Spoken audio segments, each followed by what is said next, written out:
यम 5 नफर आई अत कमरस मन चान तो यमन आव वन कि तुम छो 3 दोहन बिल्कुल ति शोंगुन कहें। अत कमरस मज अचन पत कस हालत गई यमन 5 नफरन तथ पे यकीन करन वारिया ज्यादा मुश्किल।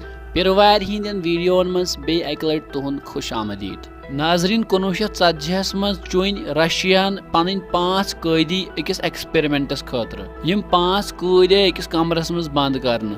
यमन आव वन कि तुम त्रो यल मगर शरत यह तुम अत कमरस मज 3 दोहन शोंगन वरई रोजुन। अत कमरस मज जिंद रोजन खतर प्रेथ कह सहूलियत दस्तियाब मगर शोंगन खतर या पत्थर बेहन खतर न कह त सहूलियत कहें। यमन कैदन पे नजर थवन खतर अत कमरस मज 2 शीशे लगा तिकाज अम वक्त CCTV कैमरा आसन कहें। अत कमरस मज आव वार वार अक किस्मुक जहरील गैस त्रावन ताकि यमन कैदन गस निंदर यीन कहें। गोडनिकन 4-5 दोहन रूद यम बराबर नॉर्मल लेकिन 5 दोह गसन पत गई यमन सारनी कैदन हालत खराब तो यमन मज कैद क्रक दिवन जोर जोर जन अमिस हून लमन। अमि गैसुक असर वार वार यमन सारनी कैदन पे गछन। निंदर न करने की वजह सम सारी कैद वूड शुड वनान। बे दो सुबन चोट अक नफरन यमो मज अक किताब हुन वारुक अख तो थोवन अत शीशस बुथ कन ताकि अस पे गस नजर पेन कहें। तो अम पत गई पूर पाट अत कमरस मज खामोशी येल न अंदर कहन त आवाज नेबर आय।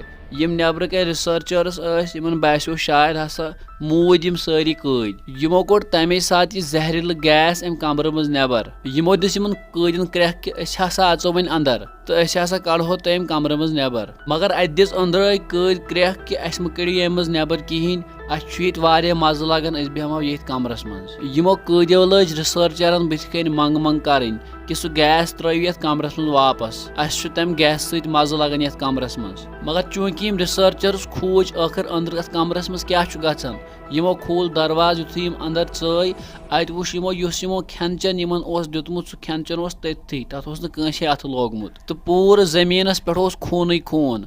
दरअसल यमो कैदियों पन्ने नड़ तो पन्ने जंग चचम तो यमनी रस रस खेवन। यह वारिया ज्यादा खौफनाक मंजर। अक कैद पन्ने यड़ हुंद तूता माज खियोमुत कि तमिस आस वन पेट किन अड़ज नन द्रामच। युथ यम जख्मी कैद अम कमर मज नेबर कड़िक तो हॉस्पिटल नीक यम तत क्रक दिवन कि अस नीव तथ कमरस मज वापस मगर वन डॉक्टर यमन इलाज तहन कर कहें तिकाज यम बेहोशी गछन। यमि मॉर्फिन के अक इंजेक्शन सत इंसान बेहोश गछन यम गई न 8 इंजेक्शनों सत बेहोश कहें। तो यी वन अस नीव तथ कमरस मज वापस अस दियो सह गैस यम सारी कैद गई जाँ बहक। खैर यम सात रशियास प्रश्न आव क्या तुम कोरवा युथ बर्ताव कैदन सत तिमो कोर साफ इनकार।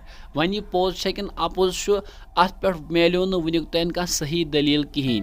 लेकिन ये निंदर हिंज अहमियत समझ यवन कि निंदर कचा अहम इंसान सद जिंद रोजन खतर। अगर न इंसान अक दो सोद शोंगन कहें तमिस पे 3-4 दोहन कैदी करन काम।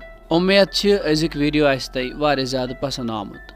मजीद वीडियो वुचन बापत करिहुन सोन पेज फेसबुकस पे फॉलो तो यूट्यूबस पे सब्सक्राइब। शुक्रिया।